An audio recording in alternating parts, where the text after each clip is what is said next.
So now I'd like to turn to Ted Becker for the quick tip of the evening. Ted, welcome. Welcome. Thank you. Good evening. The quick tip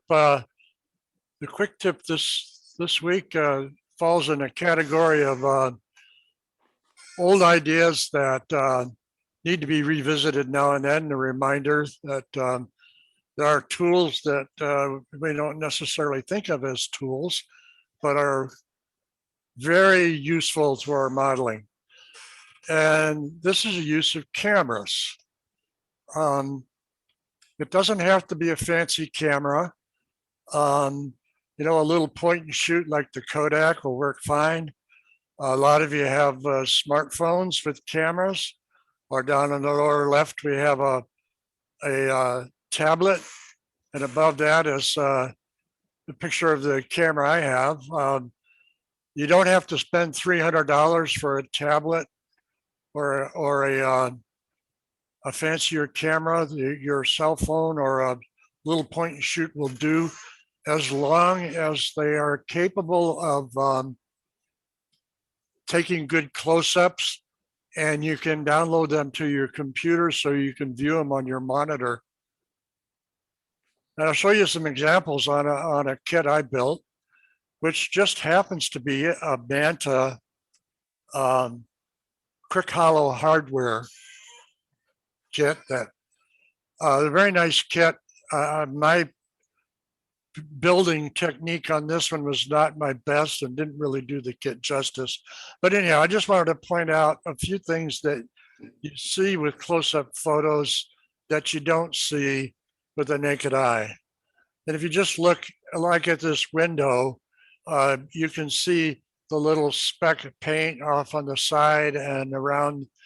That comes from laying the part flat on a sheet of wax paper and doing the painting, and you get a little paint flow out on whatever you got it laid on. And then when you pick the part up, it leaves a little ridge of paint.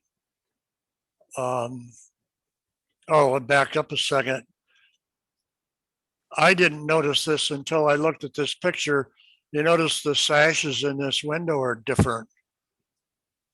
And funny thing, just around the corner is another window with a similar pair of unmatched sashes. It's like having a pair of blue socks and a red sock and another pair just like it in the drawer. But you can see here, I didn't get the sashes inserted properly. More of that paint around the edge on the trim. The strip wood siding here, you can see is a little fuzzy. I should have hit that with a little couple swipes of 4/0 steel wool.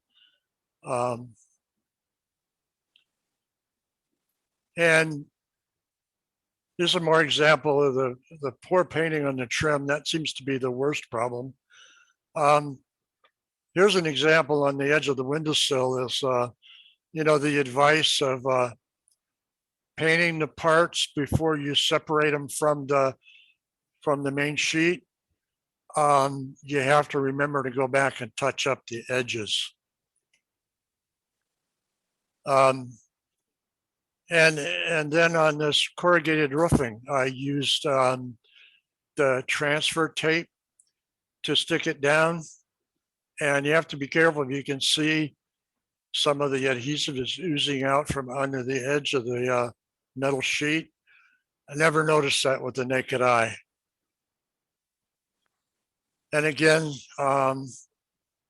this shows up my sloppy technique in putting these window sashes in. But if you look at this with the naked eye, especially from a couple feet away, the model looks pretty good. But if you want a good close-up model, if you're going to put this in for model judging, take some close-up pictures and look it over, because you'll see things that you didn't see with the naked eye, and it will improve your modeling considerably. And that's the tip for tonight. Well, that's a great one. That really is. I couldn't agree with you more. That it's like being in a different world when you take a picture and look at your model through that photography.